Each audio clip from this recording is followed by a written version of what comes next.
अब देखिए यहाँ पर पार्ट 2 में जो पहला क्वेश्चन यहाँ पर बोला गया है if 1 coulomb charge is placed on the centre of a cube, ठीक है ना। हमसे क्वेश्चन बोला गया यहाँ पर कि हमारे पास एक क्यूब है और इस क्यूब के सेंटर पे,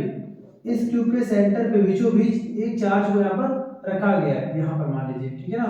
एक मान चार्ज यहाँ पर मान लिया क्यू चार्ज है, ठीक है, रखा गया चार्ज को ऑफ 8 सेंटीमीटर ऑफ साइड, और इस चार्ज की यहाँ पर क्यू की यहाँ पर वैल्यू कितनी है 1 कूलम, ठीक है ना। और एक क्यूब की जो साइड है आपको दे रखी है यहाँ पर 8 सेंटीमीटर, सारे साइड सेम होंगे, क्यूब है, ठीक है। बोला गया आपको calculate the emergent flux from the one face of the cube, एक किसी भी एक फेस, मान लीजिए यहाँ पर देखिए ये एक फेस है पूरा, किसी भी एक फेस से, तो पूरे यहाँ पर एक क्यूब में पूरे 6 फेस होते हैं, अप डाउन लेफ्ट राइट, ठीक है, और एक हमारा बिहाइंड और आफ्टर, ठीक है ना। तो पूरे बुला के पूरे 6 फेस होते हैं। तो बोला गया आपको कि एक फेस से कितना फ्लक्स बाहर निकलेगा, इमर्जेंट का मतलब निकालना कितना फ्लक्स बाहर निकलेगा एक फेस से, फ्रॉम वन फेस। कैसे करेंगे, since according to Gauss theorem, ध्यान दीजिएगा, अकॉर्डिंग टू गॉस थ्योरम। देखिए गॉस थ्योरम के अकॉर्डिंग क्या होगा, अगर हम बात करते हैं फ्लक्स की, तो फ्लक्स की यहाँ पर वैल्यू क्या होती है q upon epsilon not. But हमारे पास जो फ्लक्स है ना इसका, तो इसमें पूरे 6 फेज से पूरे ओवरऑल फ्लक्स यहाँ पर पास होंगे, मतलब कहने का फाइव को अपन क्या बोलेंगे पता है, 6 pi is equal to q upon epsilon naught. मतलब यहाँ पर समझना है क्या आपको कि जो इस क्वेश्चन जो फ्लक्स है वो कितना होगा 6 पाई फाई का मतलब एक फेज से जो फ्लक्स निकल रहा है वो फाई है, और 6 बार मिलाएंगे तो हमारा पूरे क्यूब का बन जाएगा। तो पूरे क्यूब के लिए हमने अप्लाई किया है, देखिए ये हमारा जो फार्मूला है यहाँ पर क्या है, फॉर होल क्यूब, पूरे क्यूब के लिए, ठीक है। और यहाँ पर जो दिख रहा है फाई यहाँ पर क्या है, फॉर वन फेज, एक फेज के लिए, ठीक है, यहाँ पर फाई। तो यहाँ पर कैसे कर दिया, बट हमें एक फेज का ही फाइंड करना है, तो यहाँ पर क्या आएगा 6 upon 1/6 into q upon epsilon not. Solve कर लेंगे, आ जाएगा 1/6 इनटू q, चार्ज यहाँ पर वैल्यू 1 है, अपॉन एप्सिलॉन नॉट की वैल्यू होती है 8.85 10 की पावर -12, ठीक है। ये पूरा हम लोग यहाँ पर सॉल्व कर लेंगे, तुम्हारे में आंसर आ जाएगा 1.88 10 की power 10 newton metre square upon coulomb, ठीक है। देखिए अगला क्वेश्चन यहाँ पर,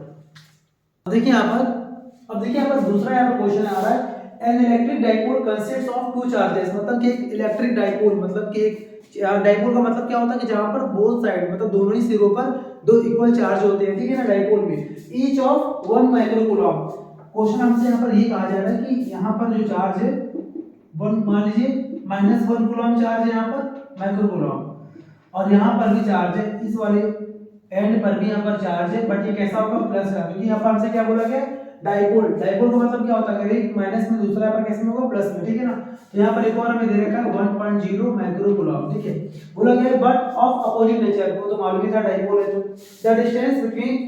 the two charges is 2 millimetre, दोनों के बीच की होती है गैप की डिस्टेंस, उसको हम लोग एज्यूम करते हैं 12 अपने सारे क्वेश्चंस में। 12 की वैल्यू पता हम लोग को यहाँ पर 2 मिलीमीटर है, यहाँ पर 2 से 2 कैंसिल आउट मत करना आप, यहाँ पर हम लोग पूरा 12 ही बोलते हैं डिस्टेंस को, सिंबल को 12 ही बोलते हैं, ठीक है ना। मिलीमीटर का मतलब होता है 2 10 पावर -3 मीटर, ठीक है, यहाँ से यहाँ तक। Find the electric dipole moment, देखिए डाइपोल मोमेंट का फॉर्मूला आपको पता होगा, सिंस डाइपोल मोमेंट का फॉर्मूला होता है P होता है 2ql, इसको हम बोल सकते हैं कैसे, q * 12, बात देखिए, ठीक है, अप्लाई कर देंगे तो आ जाएगा P = q, का मतलब 1.0, चलिए से 1 मान लेते हैं 10 की पावर -6, क्योंकि यहाँ पर क्या लगा हुआ है माइक्रो का मतलब क्या होता है 10 की पावर -6, ठीक है, इनटू 12 की पूरी वैल्यू पता हम लोग को 2 10 की पावर -3, तो यहाँ पर हम सॉल्व कर लेंगे तो आ जाएगा 2 10 की पावर -9, ठीक है, 2 10 की पावर -9, और यहाँ पर हमारा आ जाएगा कूलम मीटर। स्टॉप करो। अब देखिए यहाँ पर अगला क्वेश्चन बोला गया है calculate the charge on nucleus 7 and 14 in coulomb. आपको बताना है कि इस पूरे न्यूक्लियस में कितना चार्ज आएगा, ठीक है ना। ध्यान से मेरा समझिएगा, यहाँ पर लिखा है नाइट्रोजन, और नाइट्रोजन का यहाँ पर एटॉमिक नंबर कितना है 7, यानी कि इस क्वेश्चन में आपको दे रखा है Z = 7 दे रखा है, ठीक है ना, and A for atomic mass जो ऊपर होता है 14 दे रखा है, इसका कोई काम नहीं है हमारे पास, क्योंकि हमें यहाँ पर फाइंड क्या करना है चार्ज। चार्ज का मतलब क्या होता है, नंबर ऑफ इलेक्ट्रॉन्स, ठीक है ना। तो आपको बस यहाँ पर ये देखना है कि हमारे पास जो न्यूक्लियस है नाइट्रोजन, ठीक है ना, इसके पास कितने इलेक्ट्रॉन्स हैं। तो इसके पास कितने हैं, यहाँ पर जितना इसका एटॉमिक नंबर होता है किसी भी एटम के अंदर, अगर आपको मान लीजिए फाइंड करना हो कि कितने इलेक्ट्रॉन्स होते हैं, तो आप उसका एटॉमिक नंबर पहले फाइंड कर लो। एटॉमिक नंबर जितना होगा, फार्मूला होता है सिंस Z = E = P, और इसकी वैल्यू हमें पता है 7, यानी कि इलेक्ट्रॉन कितने हैं यहाँ पर 7 है। P फॉर प्रोटॉन भी 7 है, ठीक है ना। फिलहाल हमें इससे मतलब था, हमारा निकला है इन है यहाँ पर। वैसे करेंगे सिंस चार्ज फाइंड करना है, चार्ज का फार्मूला होता है N × E, ठीक है। तो Q = N की यहाँ पर वैल्यू कितनी 7 है, और E की वैल्यू होती है चार्ज ऑफ इलेक्ट्रॉन 1.6 10⁻⁻19। यहाँ पर सॉल्व करेंगे, आ जाएगा Q = 11.2 10⁻⁻19 कूलम। आप चाहें तो यहाँ पर इसको ऐसे बोल सकते हैं 1.12, ठीक है, 10⁻⁻18। एक हम लोग पॉइंट को डिस्प्लेस करेंगे तो पावर यहाँ पर एक कम हो जाएगा, ठीक है। Thank you. अब देखिए यहाँ पर क्वेश्चन बोला गया है determine the intensity of electric field. आपको इलेक्ट्रिक फील्ड की वैल्यू फाइंड करना है व्हिच कैन बैलेंस, मतलब कि आपको बताना है कि एक इलेक्ट्रिक फील्ड है, ठीक है ना, ये बैलेंस कर रहा है, ये क्या हमारा है, ये बैलेंस कर रहा है, ठीक है ना। Balance a drop of oil, एक ऑयल के ड्रॉप को ये बैलेंस कर रहा है, ठीक है। ये मान लीजिए हमारे पास ये ऑयल ड्रॉप है, ये ऑयल का एक ड्रॉप है, ठीक है। इसको बैलेंस कर रहा है, इसका मास है बहुत ही कम है 0.001 मिलीग्राम, ठीक है ना। कैरिंग 3 इलेक्ट्रॉनिक चार्ज, मतलब कि इसका जो इसके बारे में मुझे रखा कि जो इसका मास है वो दे रखा आपको इतना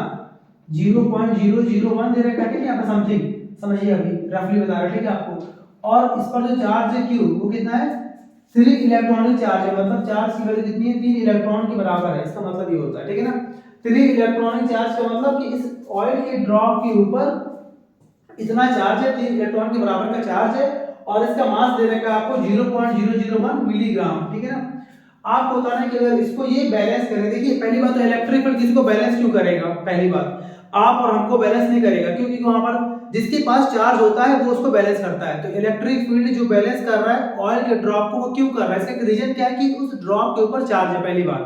तब तो उसको क्या करेगा, वो बैलेंस करेगा, ठीक है। दूसरी बात कि अगर इसको बैलेंस कर रहा है इलेक्ट्रिक फील्ड, तो इलेक्ट्रिक फील्ड का फॉर्मूला आमतौर पे क्या होता है, फॉर्मूला इसका होता है 1/q × F, ठीक है। हम चाहे तो कैसे बोलते हैं फोर्स अपॉन चार्ज, ये होता है पूरा, ये होता है इलेक्ट्रिक फील्ड, ठीक है ना। तो भाई यहाँ पर हमसे बोला गया E = यहाँ पर Q, यहाँ पर F, यहाँ पर क्या है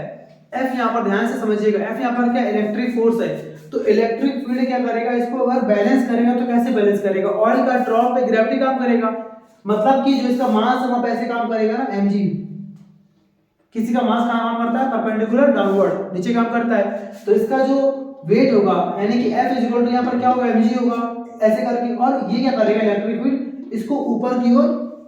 पुल करेगा, खींचेगा, क्योंकि ये उस पर इलेक्ट्रिक चार्ज के अकॉर्डिंग इलेक्ट्रिक फोर्स अप्लाई कर रहा है, ठीक है। मतलब कि जो इसका इलेक्ट्रिक फोर्स है, ऐसे जो फोर्स लगा रहा है जिससे कि ड्रॉप बिल्कुल एयर में बैलेंस है, समझिए। मान लीजिए अगर ये मान लीजिए ऑयल का ड्रॉप है और इसका मान लीजिए कोई अपना मास है, वेट है, तो ये जाएगा नीचे ना ग्रेविटी के अकॉर्डिंग। बट अगर हमारे पास इलेक्ट्रिक फील्ड है तो हम क्या करेंगे, इसे फोर्स लगाएंगे। तो कहने का मतलब कि अगर हमारे पास ये ड्रॉप है, ध्यान दीजिएगा, इसका मान लीजिए वेट mg है और हम चाहते हैं कि यहाँ पे रुक जाए, तो क्या होगा, हमें यहाँ पर एक फोर्स लगाना पड़ेगा, दैट इज इलेक्ट्रिक फोर्स। और इलेक्ट्रिक फोर्स की यहाँ पर वैल्यू क्या होगी, इसके वेट के बराबर होगी, तभी तो बैलेंस होगा ना। इसीलिए इस क्वेश्चन में डाउट रहता है बच्चे को कि यहाँ पर F की वैल्यू बार बार mg यहाँ पर क्यों पुट की जा रही है, क्लियर है ना, यहाँ पर क्यों पुट की जा रही है, क्योंकि बैलेंस कर रहा है। बैलेंस का मतलब जितना उसका वेट है उतना ही ऊपर लगा रहा है, जिससे कि वो नीचे जा ही नहीं पा रहा है, ग्रेविटी काम नहीं कर पा रही है, ठीक है ना। तो यहाँ पर F यहाँ पर वैल्यू यहाँ पर क्या हो गई mg, बाकी यहाँ पर Q चार्ज है, क्लियर है यहाँ पर ना। अब यहाँ पर सॉल्व कर लेंगे, पूरा हमारा आंसर आ जाएगा E = मास की यहाँ पर वैल्यू मिलीग्राम में दे रखी है, तो यहाँ पे आपको ग्राम में चेंज करना पड़ेगा, आ जाएगा 0.001 10⁻³ ठीक है, अपॉन यहाँ पर Q चार्ज दे रखा 3 इलेक्ट्रॉन के बराबर 3, तो क्या करेंगे 3 इंटू और स्मॉल ए की वैल्यू होती है 1.6 ये, ठीक है ना, 1.6 10⁻⁻19। तो यहाँ पे ओवरऑल अच्छे से अपन सॉल्व कर लेंगे, आंसर आएगा 2.04 10⁻10 और इलेक्ट्रिक फील्ड के लिए क्या आएगा न्यूटन पर कूलम, ठीक है। देखिए अगला क्वेश्चन यहाँ पर, अब देखिए यहाँ पर अगला यहाँ पर क्वेश्चन है the side of a square plane surface, मतलब कि एक हमारे पास स्क्वायर है, स्क्वायर प्लेन सरफेस जो साइड है कितना हमको दे रखा है 10 सेंटीमीटर, ठीक है यहाँ पर, मतलब कहने का ध्यान दीजिएगा, ये ऐसे करके मान लीजिए हमारे पास यहाँ पर एक स्क्वायर है, ठीक है ना, और इस स्क्वायर की जो साइड है कितनी है 10 सेंटीमीटर, ठीक है ना, and it is placed in uniform electric field, ये इलेक्ट्रिक फील्ड में रखा हुआ है, ध्यान से समझिएगा मेरी बात, समझिए डायग्राम यहाँ पर, ये यहाँ पर इलेक्ट्रिक फील्ड है और इलेक्ट्रिक फील्ड आई कैप में है, मैं यहाँ पर वैल्यू नहीं दिखा रहा हूँ, खाली आपको दिखा रहा हूँ कि इलेक्ट्रिक फील्ड किस डायरेक्शन में है, इसका मतलब है कि ये हमारा क्या होगा x, क्या होगा यहाँ पर x एक्सिस के अकॉर्डिंग यहाँ पर इलेक्ट्रिक फील्ड काम कर रहा है, ठीक है, यही आपको बात समझनी है क्वेश्चन में, with parallel to yz plane, मतलब कि जो सरफेस है वो yz प्लेन के पैरेलल रखा है, ठीक है ना, मतलब कहने का कि अगर एक को मान लीजिए y और किसी को मान लिया हमने यहाँ पर z, ठीक है ना, मान लीजिए मैं ऐसे मान लिया यहाँ पर, ठीक है ना, समझिएगा ध्यान से मेरी बात, तो यहाँ पर ये डायग्राम में कंफ्यूज मत होना, y और z के अकॉर्डिंग स्क्वायर है, ठीक है ना, तो अगर मान लीजिए स्क्वायर अगर रखा है yz प्लेन में, तो इसका एरिया वेक्टर किस तरह काम करेगा बताया था आपको हमने पिछले वीडियो में अपने, कि वहां पर ये y और z जिस भी प्लेन में स्क्वायर बनता है, जिस भी एक्सिस में स्क्वायर बनता है, जो एक्सिस बच जाता है रिमेनिंग उस डायरेक्शन में काम करता है एरिया वेक्टर, मतलब कहने का अगर y z में बना हुआ है हमारा स्क्वायर, तो जो यहाँ पर therefore the area vector is along, कहां पे होगा, इज अलोंग x एक्सिस, यानी कि i कैप, ये आपको बात ध्यान रखनी है। देखिए यहाँ पर क्यों बता रहे हैं कि मान लीजिए बोर्ड या में जरूरी है आपका क्वेश्चन यही आ जाए, सेम क्वेश्चन आ जाए, क्या पता आपको क्वेश्चन आपका अलग आ जाए, तो अगर वहां पर y प्लेन के केस पर अगर कुछ और दिया गया है, तो जिसमें भी स्क्वायर बनेगा और जो यहाँ पर नहीं होगा उसके अलोंग, मतलब यहाँ पर x नहीं है तो हमने x के अलोंग i कैप लिया है, अगर यहाँ पर मान लीजिए x होता और यह होता z, y ना होता तो हम यहाँ पर क्या लगाते j कैप, कहां पर एरिया वेक्टर का मतलब होता है a कैप में, ठीक है, दिखा रहा है आपको, तो इससे क्या फायदा, देयरफॉर हम यहाँ पर फाइंड कर लेंगे ए वेक्टर, एरिया वेक्टर यहाँ पर क्या होगा, सबसे पहले इसका आप एरिया पहले फाइंड कर लो, आप इसका एरिया कितना है 10 सेंटीमीटर आपको दे रखा, ठीक है ना, तो इसका मतलब होता है कि साइड का स्क्वायर 10 सेंटीमीटर साइड स्क्वायर होता है ना स्क्वायर का एरिया, और यहाँ पर क्या लग गया आई कैप, चलिए सॉल्व करते हैं, तो यहाँ पर देखिए यहाँ पर कितना आएगा 100 सेंटीमीटर स्क्वायर आई कैप, और सॉल्व करते हैं तो आ जाएगा 10 की पावर -4 से यहाँ पर मल्टीप्लाई करना पड़ेगा, क्योंकि हमें यहाँ पर दे रखा है सेंटीमीटर स्क्वायर में, अब इसमें आ गया मीटर स्क्वायर में और आई कैप, इसको हम अच्छे से अगर सॉल्व कर ले तो आ जाएगा 10 की पावर -2 आई कैप मीटर स्क्वायर, डन, ये पूरा हमारा आ गया एरिया वेक्टर, ठीक है ना, और यहाँ पर हमें इलेक्ट्रिक फील्ड दे रखा है आई कैप में, और निकालना क्या इलेक्ट्रिक फ्लक्स यहाँ पर फाइंड करना है, तो कैसे करेंगे, देयरफॉर इलेक्ट्रिक फ्लक्स का फार्मूला होता है ई वेक्टर, और यहाँ पर क्या होगा, चलिए मैं ऐसे कर रहा हूं ई vector dot A vector, clear ना, आपने वेक्टर फॉर्म पढ़ा था, ठीक है, सॉल्व कर लेंगे तो आ जाएगा phi e is equal to, यहां लिखा है ई वेक्टर, ठीक है, तो ई वेक्टर की यहाँ पर वैल्यू कितनी है 5 10 की पावर 3, ठीक है, आई के डॉट, फिर यहाँ पर लिखा ए वेक्टर, उसकी वैल्यू यहाँ पर दे रहे हैं 10 की पावर -2 आई कैप, ठीक है, तो भाई यहाँ पर देखिए ध्यान से डॉट कैसे करते हैं, सेम का सेम से, मतलब आई का आई से, तो यहाँ पर इनटू वैल्यू कितना आएगा 5 10 की पावर, बस यही बचेगा 10 की पावर 1 बचेगा, I dot I cap dot I cap, ठीक है, तो इसको हम बोल सकते हैं यहाँ पर कितना 50, आई डॉट आई कितना होता है 1 होता है, ये कितना होता है 1 होता है, और 5 ई के यहाँ पर क्या आएगा न्यूटन, और यहाँ पर क्या आएगा इलेक्ट्रिक फील्ड का होता है न्यूटन पर कूलम होता है, और यहाँ पर हमारा क्या होता है मीटर स्क्वायर, ठीक है, newton metre square upon coulomb, ये पूरा हमारा फाइंड यहाँ पर फाइंड हो गया, ठीक है। अब देखिए यहाँ पर अभी जो हमने प्रीवियस क्वेश्चन को सॉल्व किया था उसी क्वेश्चन में, अच्छा फिलहाल हमने अभी जो सॉल्व किया क्वेश्चन में उसमें ए वेक्टर हम लोग फाइंड कर चुके थे 10 की पावर -2 आई कैप मीटर स्क्वायर, ठीक है। अब इसी क्वेश्चन में अटैच है एक और क्वेश्चन, ठीक है, ध्यान से समझना है हम लोग को, if the plane of surface, देखिए क्या बोला गया, बहुत ही ध्यान से आपको समझना है, plane of surface is made 30 degree angle in the direction of x axis, मतलब कि यहाँ पर आपसे बोला गया है आपको एंगल दे रखा है, ठीक है ना, जब भी अगर एंगल दे रखा हो तो कोई दिक्कत नहीं है, अगर आपको एंगल दे रखा होता है तो दो केस बनते हैं, या तो जो एंगल यहाँ पर दे रखा होता है, ठीक है, हम लोग उसी एंगल को लेकर सॉल्व कर लेते हैं, या फिर जो एंगल दे रखा होता है उसको 90 से माइनस करते हैं। अब हम लोग कब यहाँ पर माइनस करना है और कब उसको ऐसे ही यहाँ पर लेकर यूज करना है, ध्यान दीजिएगा, हियर वी यूज देखिए मैं लिख रहा हूँ कि here we use theta equal to कितना 90 degree minus 30 degree is equal to कितना 60 डिग्री, ठीक है ना। मतलब कि हमने इस वाले केस में हम लोग को एंगल 60 डिग्री लेना है 60, क्यों? क्योंकि हमें यहाँ पर जो एंगल दे रखा है वो प्लेन ऑफ सरफेस से दे रखा है, मतलब कि सरफेस के प्लेन से दे रखा है। अगर हमें अच्छा कौन सा ऐसा केस है कि हमें वही एंगल लेना होगा? अगर हमें क्वेश्चन में यहाँ पर लिखा हो तो नॉर्मल ऑफ सरफेस, मतलब सरफेस के normal NOR MEL perpendicular normal से अगर एंगल दे रखा है तो हमें उसी एंगल को यूज करना है अपने न्यूमेरिकल में, ठीक है ना। बट अगर हमें सरफेस से एंगल दे रखा है या सरफेस के प्लेन से अगर एंगल दे रखा है तो हमें यहाँ पर 90 से लेस करके ही सॉल्व करना पड़ेगा, ठीक है ना। चलिए बाकी तो बोला गया है, यहाँ पर वही इलेक्ट्रिक फ्लक्स निकालना है, कोई दिक्कत नहीं, यहाँ पर फिर से सॉल्व करेंगे। सिंस फाई ई निकालना है तो यहाँ पर फाइंड कर लेंगे, तो कैसे करेंगे? ई वेक्टर डॉट यहाँ पे लगा देंगे कितना ए वेक्टर और यहाँ पर लगा देंगे एंगल कितना cos 60 डिग्री, ठीक है ना। बस यहाँ पे cos 60 से हमें यहाँ पर मल्टीप्लाई करना पड़ेगा, ठीक है। तो यहाँ पर आ गया phi E is equal to E vector dot A vector, E vector के यहाँ पर वैल्यू अप्लाई कर देंगे तो आ जाएगा 5 10 की power -3 I cap dot A vector के यहाँ पर वैल्यू 10 की पावर -2 और आई कैप, ठीक है। और cos 60 की वैल्यू होती है 1/2। तो सिंपल सी बात है, मैंने पीछे सॉल्व किया था, इस पूरे को सॉल्व करेंगे अभी मैंने किया था पीछे, तो आया था 10 की पावर -3 और यहाँ 10 की पावर -2, सॉरी 10 की पावर +3 यहाँ पर, ठीक है ना।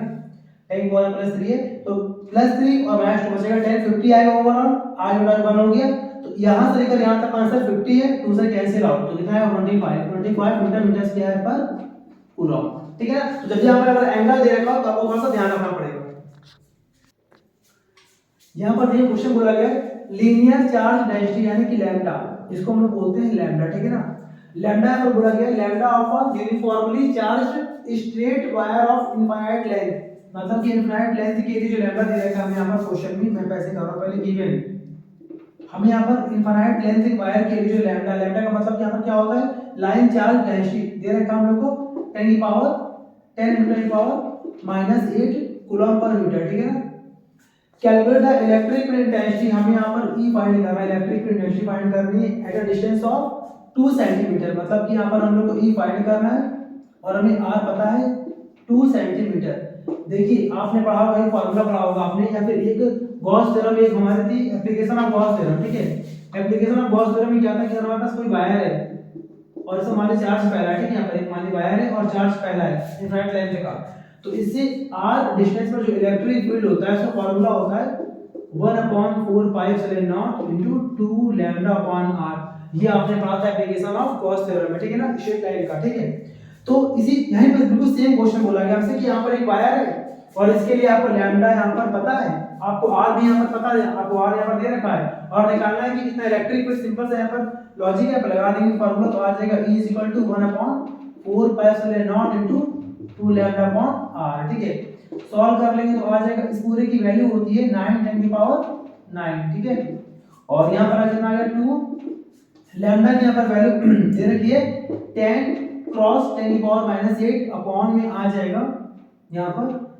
स्मॉल r, ठीक है। स्मॉल r की वैल्यू दे रखी है हमें सेंटीमीटर में, तो इसको क्या करेंगे मीटर में कन्वर्ट करेंगे -2 से इंटू करके, ठीक है। अब इस पूरे को सॉल्व करते हैं, हमारा आंसर आ जाएगा ओवरऑल 9 10 की पावर -4, 9 10 की पावर -4 न्यूटन पर कूलम। अभी क्या पर क्वेश्चन है 2 point charges of this coulomb and this coulomb. अच्छा ये दिस कूलम और दिस कूलम में आपको ध्यान रखना है कि ये प्लस और ये भी प्लस है, मतलब दोनों यहाँ पर सेम नेचर के हैं, प्लस एंड प्लस, ये मेन है। दिस कूलम का मतलब यहाँ पर वैल्यू अलग है, ठीक है ना, बट दोनों कैसे हैं यहाँ पर पॉजिटिव पॉजिटिव, ठीक है। Are separated by a distance of 1 metre, ठीक है। हमसे क्वेश्चन पर ये बोला गया है कि भाई आपके पास यहाँ पर बोला गया है, मान लीजिए यहाँ पर एक चार्ज Q1 है, कैसा प्लस का है, ठीक है। एक और मान लीजिए हमने यहाँ पर चार्ज कितना Q2 भी कैसा है, मान लीजिए प्लस का, ठीक। और दोनों अच्छा यहाँ पर कुछ वैल्यू दी है, बताएंगे बाद में आपको वैल्यू लिखी हुई है। दोनों के बीच की जो गैपिंग है वो कितनी हमें दे रखी है 1 मीटर, ठीक है। बोला गया है कि which point on the line joining them is the electric field intensity 0, मतलब कि इन दोनों को जब ज्वाइन कर रहे हैं तो उस लाइन में कहां पर, उस लाइन में कहां पर इलेक्ट्रिक फील्ड 0 होगा। देखिए लाइन ज्वाइनिंग का मतलब ये भी है कि इसके आगे भी आप जा सकते हैं और इसके आप पीछे भी जा सकते हैं, ये मतलब होता है कहीं पर भी इसके लाइन में कहां पर ऐसा पॉइंट होगा जहां पर इलेक्ट्रिक फील्ड जीरो होगा, ठीक है ना। कुछ केस में वो पॉइंट दोनों चार्ज के बाहर, मतलब या तो यहां पर या तो यहां पर ऐसे मिलता है, और कुछ केस में दोनों चार्ज के बीच में होता है। अब कौन से केस में कहां होता है आपको ध्यान से आपको समझना पड़ेगा, ठीक है। सपोज अगर हमारे पास अगर दोनों चार्ज प्लस प्लस के हैं, मतलब कहने का ये भी कैसा है पॉजिटिव और ये भी कैसा है पॉजिटिव, तो कॉमन सी बात है कि वो पॉइंट बीच में कहीं पर भी होगा, कहीं पर भी होगा पर बीच में होगा। क्यों? क्योंकि जो चार्ज प्लस का ये इलेक्ट्रिक फील्ड कहां आएगा बाहर की ओर, मान लिया हमने यहाँ पर E1 बाहर की ओर, और ये चार्ज कैसा है ये भी कैसा है प्लस का है ना, तो ये भी इस पॉइंट P पर इलेक्ट्रिक फील्ड बाहर की ओर अप्लाई करेगा, दैट इज E2। तो यहाँ लग रहा है और यहाँ लग रहा है, दोनों अगर इक्वल होंगे तो यहाँ पर चार्ज पर इस पॉइंट P पर इलेक्ट्रिक फील्ड जीरो आएगा, ठीक है ना। तो अगर हम सिंपल सी लैंग्वेज में अगर आपको बताएं तो किसी भी अगर ऐसे क्वेश्चन में जहां पर आपको इलेक्ट्रिक फील्ड की वैल्यू जीरो आपसे पूछी जाए जीरो के अकॉर्डिंग,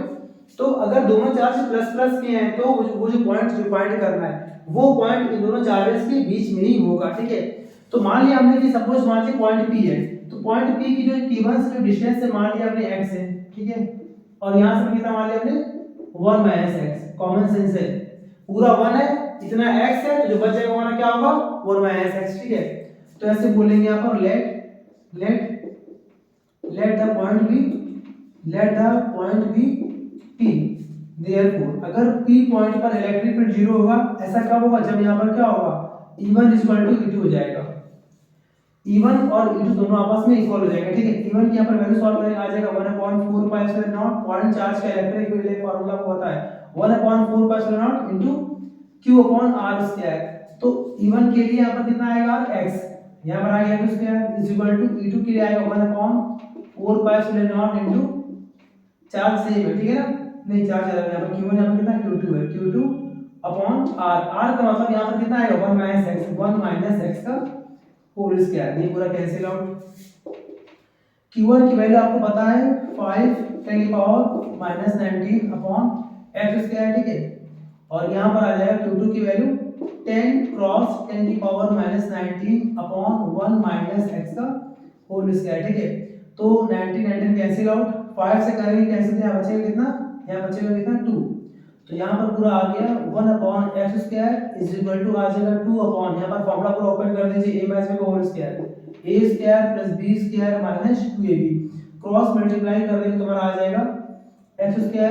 1 - 2x = 2x², ठीक है। अगर हम सबको अगर यहाँ पर लाते तो हमारा आ जाएगा x², ठीक है। चलिए मैं ऐसे कर दे रहा हूँ, आ जाएगा हमारे पास x², ठीक है, + 2x - 1 = 0, ये हमारे पास बन जाएगा क्वाड्रेटिक, ठीक है। अगर हम इसकी बात करें तो यहाँ पर हम ABC फाइंड करें, धराचार्य नियम होता है, तो a यहाँ पर कितना आएगा 1, b यहाँ पर आ जाएगा 2, ठीक है, और यहाँ पर जो c आएगा वो यहाँ पर आ जाएगा -1, ठीक है। तो हमने यहाँ से ABC फाइंड कर लिया, a b एंड c, और यहाँ से अगर x फाइंड करेंगे तो फॉर्मूला होता है -b + इन रूट। ऐसा करते कब है जब हमें क्वाड्रेटिक इक्वेशन का यहाँ पर फैक्टर ना हो पाए, ठीक है। अंदर होता है discriminant b² - 4ac, this is also known as discriminant बोलते हैं, ठीक है। इसको अपॉन यहाँ पर क्या आएगा 2a, सारी वैल्यू पुट कर देना आप, तो यहाँ पे आपके आंसर दो आएंगे, ठीक है। x के एक यहाँ पे हमारा आंसर आएगा यहाँ पर सॉल्व करने पर प्लस का आएगा 0.414 एंड, और यहाँ पर एक और यहाँ पे x का आंसर आएगा वो आएगा -2.414, और इसको हम लोग नेगलेक्ट कर देंगे क्योंकि यहाँ पर डिस्टेंस कभी नेगेटिव नहीं होती, ठीक है ना, डिस्टेंस कभी भी माइनस में नहीं होती, यहाँ पर बचा खाली प्लस, ठीक है ना। तो देयरफॉर यहाँ पर हमारा आंसर ये वाला राइट रहेगा, ठीक है।